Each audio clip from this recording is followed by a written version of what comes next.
When we first decided to go to Chile, we had really no idea what to expect. It was this humongous coastline with all this potential for wind and waves and amazing scenery. It seemed like just a place that there wasn't a whole lot that we knew about. It was pretty hard to find information about the majority of the coastline. The more we tried to map it out, the more it became pretty clear that the best thing to do was just get there and get eyes on it and pretty much just go from there. Oh yeah, getting that workout in. Ridiculous. Holy, Trent, huh? Oh, more bags. It's bags for bags, bags for other bags.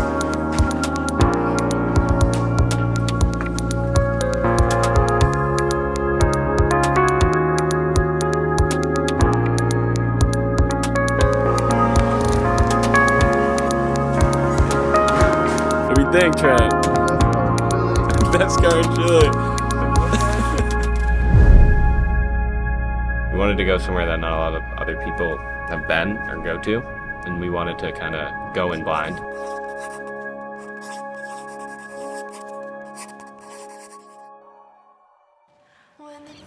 Our first stop, Matanzas.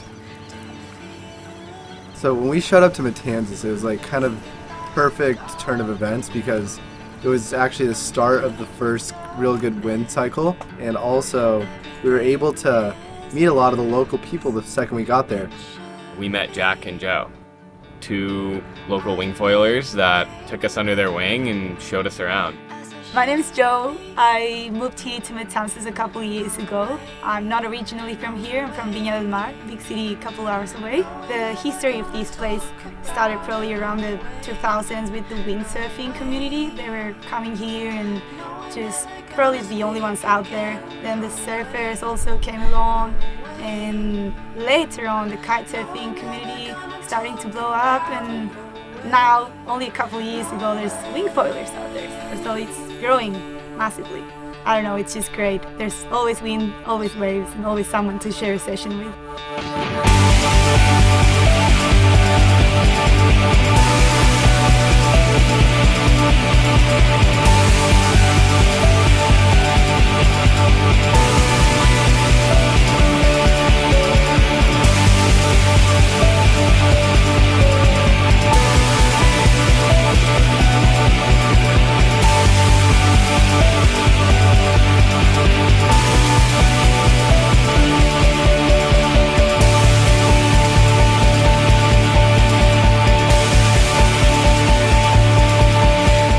I work for a non-profit organization called Fundación Rompientes, and our aim is to protect surf breaks and the whole ecosystem around them in Chile. The main goal, of course, is to protect waves, but we've come to understand that there's nothing such as just a wave on itself. Like, a wave involves so much. There's a community, there's biodiversity hotspots, there's sand dunes, there's tourism, there's fishing communities around every wave here. Come to understand that we need to work all together towards this goal of protecting our coastline.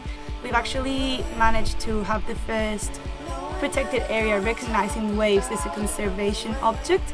So we've made a sanctuary which protects waves and all other environmental things around it. It's not only about waves, it's about the whole surf ecosystem. You know how small you are, you know you're in the middle of nature, and that's how I would love to keep seeing it. So the less impact we do, the better. You know how small you are, and this place gives us so much.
it's completely inspiring actually to ride here in Navidad area, like to look at the coastal system. It's true.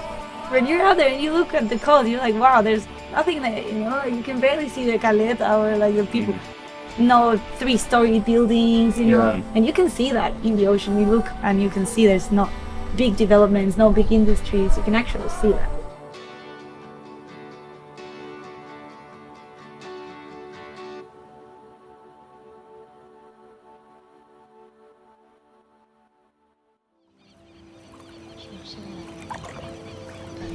So we spent a couple days in Matanzas, and there was a lot more to explore. We had friends down south.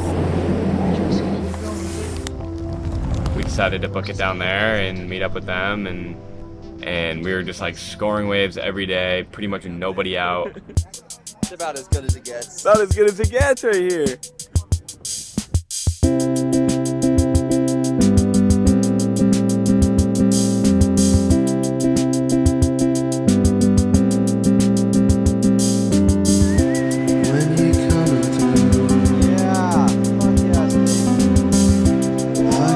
Oh my god, that was fucking sick. When you coming through, Oh my god. Are you on that board?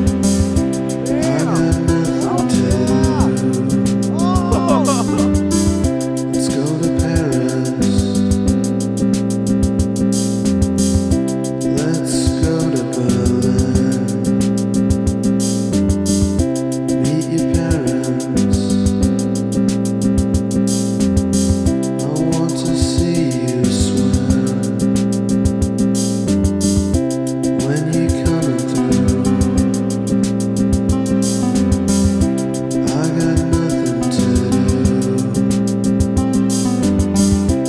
When you coming through, I got nothing to do.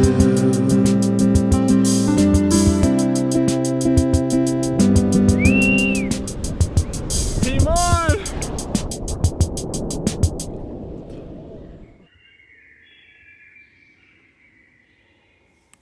How do I get out is a question. Well, the shore was. I guess just From timing. the beach. The beach is heavy as.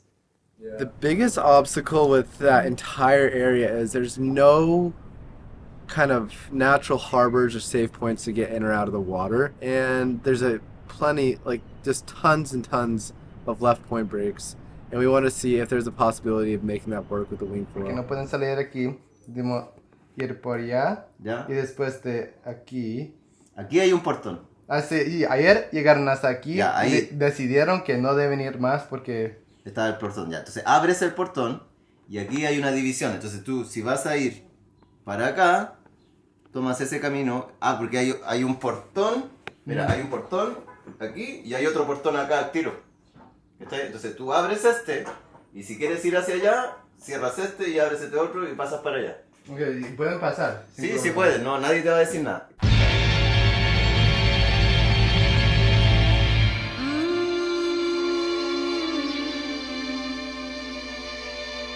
It's not easy, but I guess that's what you got to do to sometimes push it and figure out what's possible. I'm begging.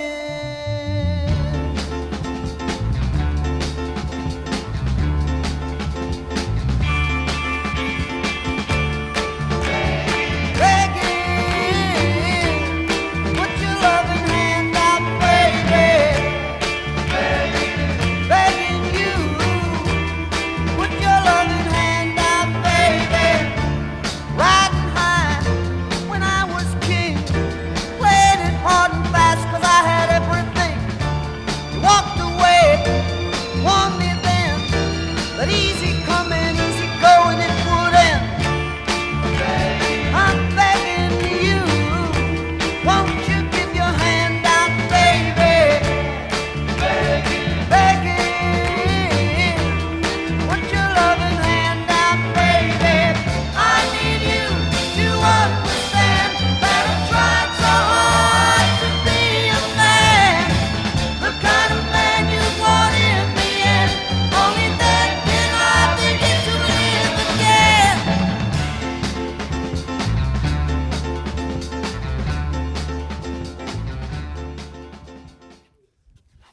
happened, Trent? I was paddling out. Everything was going fine. I was in this perfect little spot. And then this rogue set came in and doubled up on my head. And I tried to throw the wing over, but it got caught in the lip and dragged me back, even though I got through the wave. And then I got sucked over. And the wing got sliced. I was pinned on the bottom. And yeah, it was really fun. Now this wing is ruined. Completely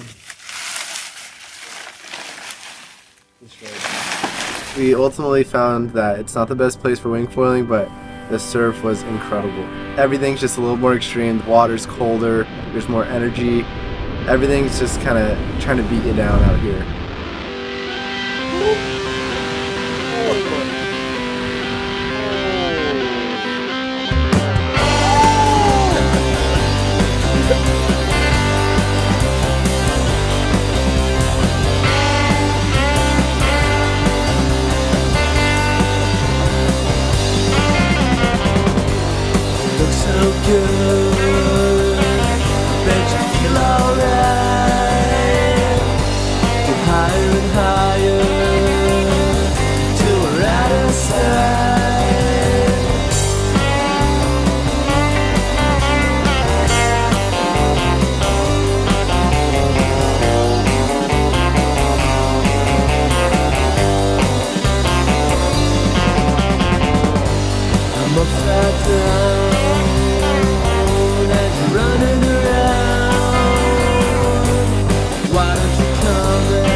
We are going south to Patagonia. We're packing up everything. We got a lot of stuff. It's all got to fit in our tiny little sports car. So that's going to be an interesting challenge trying to pack everything up today. There's one place we really wanted to go when coming on this trip, and it was Patagonia. A big part of this trip was, to go down there and see it and maybe get a couple cool shots of Trent foiling down there. We looked around for information. All we really had was the wind models, which were showing really low confidence, but we had 4 days of sun. So all we knew is we had to get down there. We had to get down there quick, no matter what.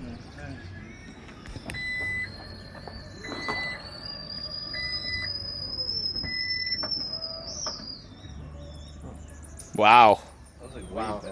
We had no plan at all. Our whole plan was just go as far south as possible, and that's exactly what we did. You got all the room in the world back there. It's like the Ritz. Show me your friends, I show you the future. Show me your scars, I can help. 3 of us just went down there and we drove for 3 days straight. So, well, I must say, you're in trouble. We just happened to be in the restaurant where this guy just got elected mayor of this town on election day. Ridiculous. But I'm on my way. You know I'll be a doctor one day. If my father knew the steps that I take,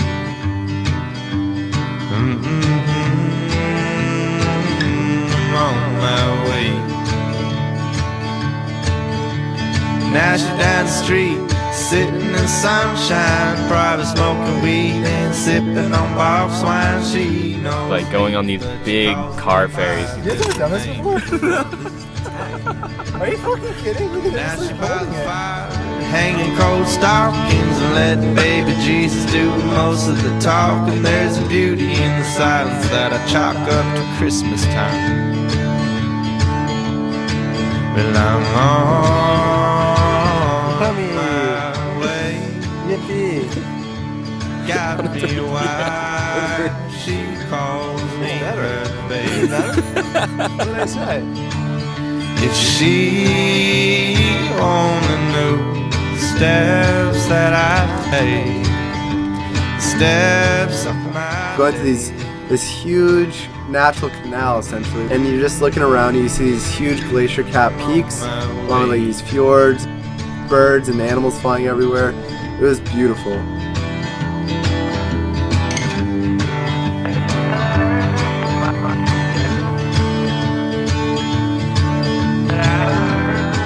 Just not really knowing where you're gonna end up. There's something fun about that. I don't know why.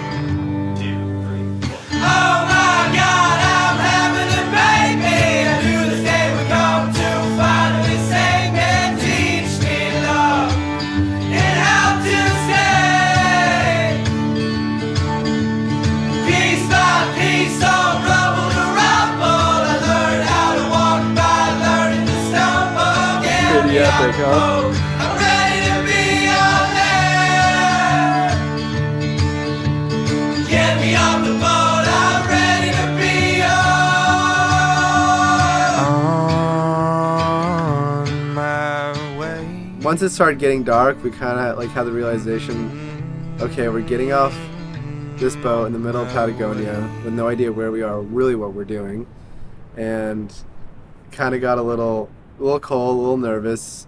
We still had good spirits at this point though, but this is also before we really started getting hungry and wanted to kill each other. We just got off the ferry. It's 11:22 at night, and we're driving on a dirt road for the next hour and a half In search of somewhere to stay. in search of somewhere to stay in Patagonia. We made no plans, reservations, or accommodations. Once again. Once again, we're on week 4 of figure it out when we get there. Tonight might be a little cold in the car. We made it. It is 1 a.m. Cold as balls, huh, Nikki? Oh yeah. I think we'll be cozy. I think we'll be just fine, Jackie. Oh, Jackie, we'll be great. Cozy? Yeah, I'm fucking super cozy. Thank you. Thank you.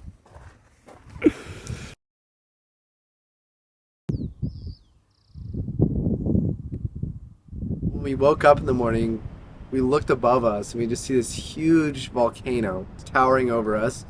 And it was pretty beautiful. It was still cold and we still were hungry and all upset, but like we were so excited to be down in Patagonia at that point. Like, all right, okay, we're here now. Now let's go find some wind and figure out what to do next. A little windier over here, huh?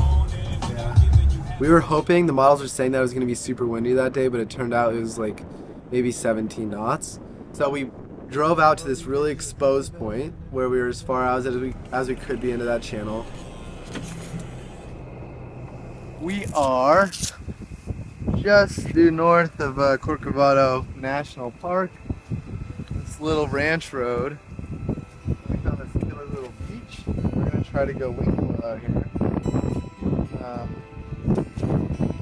Wish I had my 5 meter, but we're gonna make do with the 3.5. Try to get a little right. It's a little left, And so I sat out there in the water for probably 45 minutes, just like, I was upset. I was like, I can't believe I popped my 5 meter. This is ridiculous. Why am I out here? It was so cold. And I don't know, I kind of just took a moment. I was like, realized how lucky I was to be out there and doing something not many people have probably ever done in Patagonia. Oh my god. Oh my god.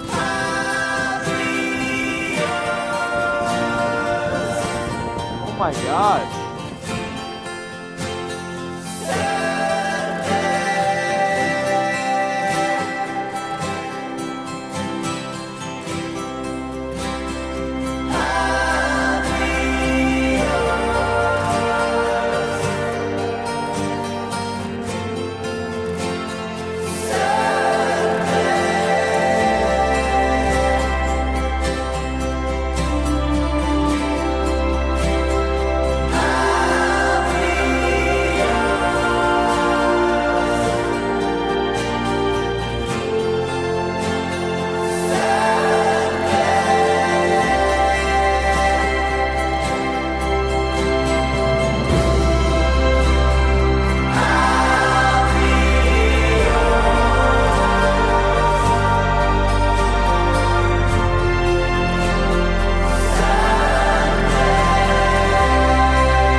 You could see the potential of this place. It was this like almost idyllic left point setup in the middle of Patagonia. It was like just one of the most beautiful things I've ever seen in my life. And I was just kind of like, I felt very small, but also inspired by just that whole area.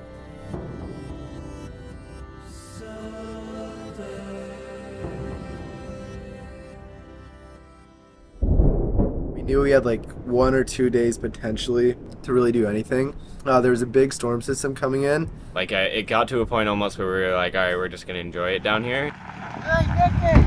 Way down the street there's a light in his place. He opens the door, he's got that look on his face, and he asks you again. Tell him you've seen and you talk about anything. Oil training. Oil training.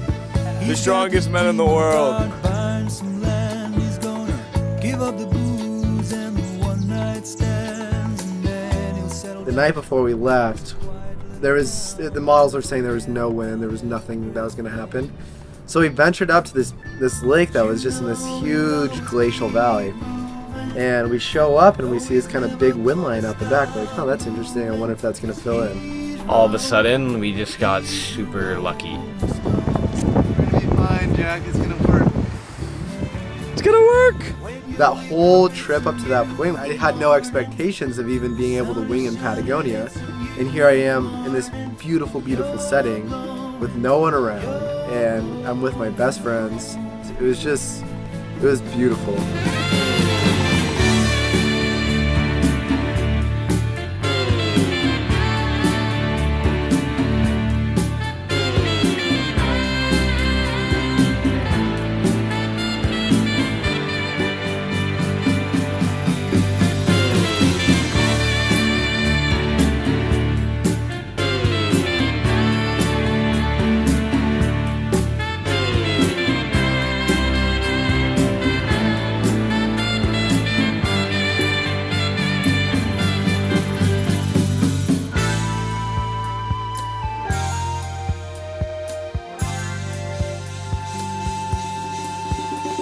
I had about like a 45-minute session of just me in the water, and I'm just, once again, I'm looking around me and I'm just seeing like mountains like I've never seen before, these beautiful glaciers and this like super frigid ice cold water, and I was just like, I can't believe I'm here right now getting to experience this.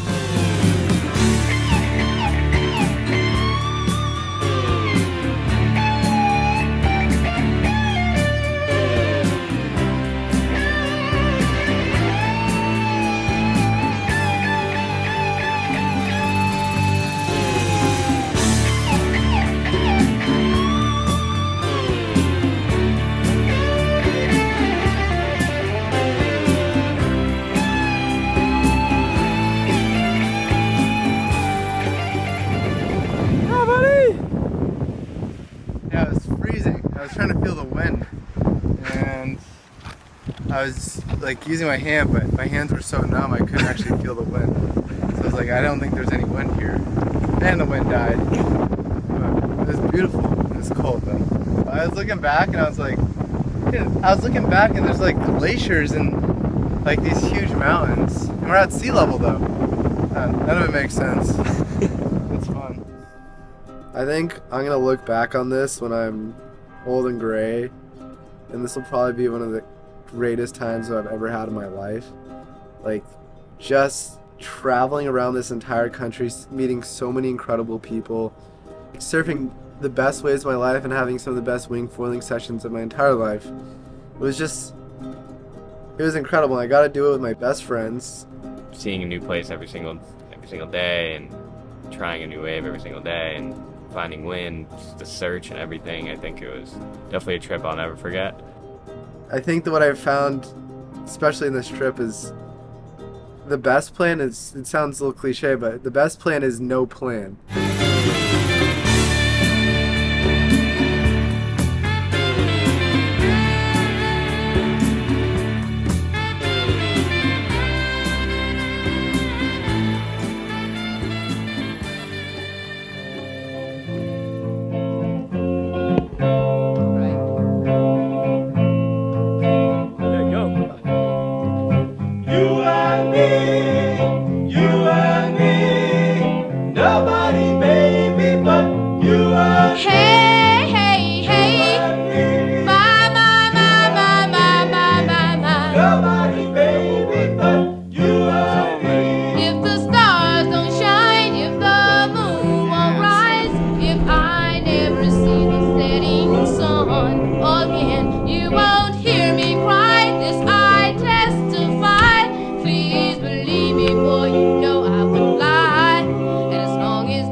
Nobody, baby, but